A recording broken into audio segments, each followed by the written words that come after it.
ನಾವ್ ಈ ವಿಡಿಯೋದಲ್ಲಿ ಒಂದ್ ಗ್ರಿಡ್ ಆಫ್ ಪಾಯಿಂಟ್ಸ್ ನ ನೋಡ್ತಿದೀವಿ. ಯಾಕಂತ ಹೇಳಿದ್ರೆ ಇದ್ರಿಂದ ನಾವು ಆಂಗಲ್ಸ್ ನ ತಿಳ್ಕೊಂತೀವಿ.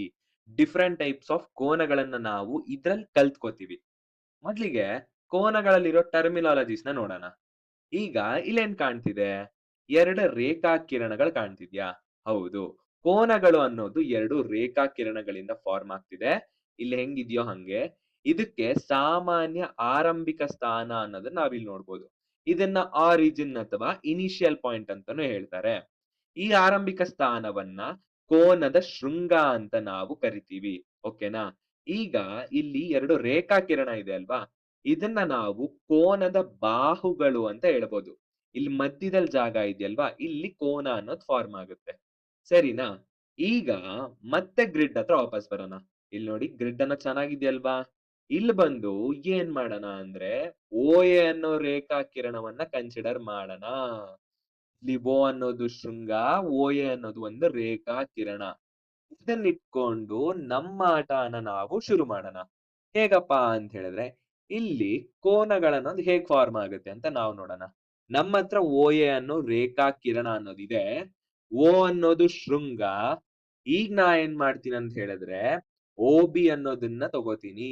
OB ಅನ್ನೋ ರೇಖಾಕಿರಣ ಹೆಂಗಿದೆ ಅಂತ ಹೇಳಿದ್ರೆ, OAಗೆ ಎಕ್ಸಾಕ್ಟ್ಲಿ ಆಪೋಸಿಟ್ ಆಗಿದೆ. OAನ ಒಂದು ಪ್ರತಿಬಿಂಬ ಅಂತ ಹೇಳ್ಬೋದು. ಈಗ ಗಣಿತದಲ್ಲಿ ಇಂಥದ್ದನ್ನ ನಾವು ಸರಳ ಕೋನ ಅಂತ ಕರಿತೀವಿ.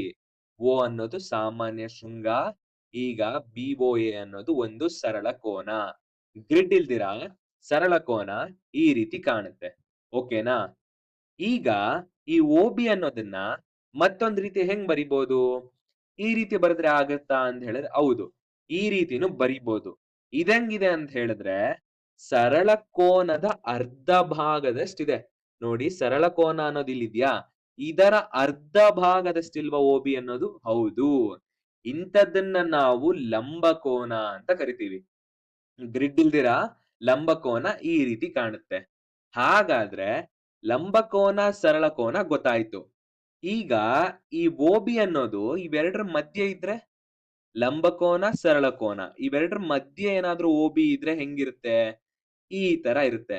ಇದನ್ನೇನಂತ ಕರೀತಾರೆ ಅಂದ್ರೆ ಅಧಿಕ ಕೋನ ಅಂತ ಕರೀತಾರೆ. ಅಂದ್ರೆ ಆಬ್ಟ್ಯೂಸ್ ಆಂಗಲ್ ಅಂತ ಕರೀತಾರೆ. ಈಗ ಗ್ರಿಡ್ ಇಲ್ದಿರ ಈ ರೀತಿ ಇರುತ್ತೆ. ಓಕೆನಾ? ಮತ್ತೊಂದ್ ರೀತಿ ಹೆಂಗಿರ್ಬೋದು ಅಂದ್ರೆ ಈಗ ಲಂಬಕೋನ ಮತ್ತೆ OAನ ಮಧ್ಯೆ ಇದ್ರೆ OB ಇಂಥದ್ದನ್ನ ನಾವು ಲಘು ಕೋನ ಅಂತ ಕರಿತೀವಿ. ಓಕೆನಾ? ಲಂಬಕೋನ ಮತ್ತೆ OA ಮಧ್ಯೆ ಇದ್ರೆ ಅದನ್ನ ನಾವು ಲಘು ಕೋನ ಅಂತ ಕರಿತೀವಿ. ಹಾಗಾದ್ರೆ ಲಘು ಕೋನ ಹಿಂಗಿರುತ್ತೆ ಅಂತ ಗೊತ್ತಾಯ್ತು ನಿಮ್ಗೆ ಗ್ರಿಡ್ ಇಲ್ದಿರ. ಈಗ ಒಂದ್ ಇಂಪಾರ್ಟೆಂಟ್ ವಿಚಾರ ಏನಂತ ಹೇಳಿದ್ರೆ ಲಘು ಕೋನ ಮತ್ತೆ ಅಧಿಕ ಕೋನ ಈ ರೀತಿ ಇರುತ್ತೆ.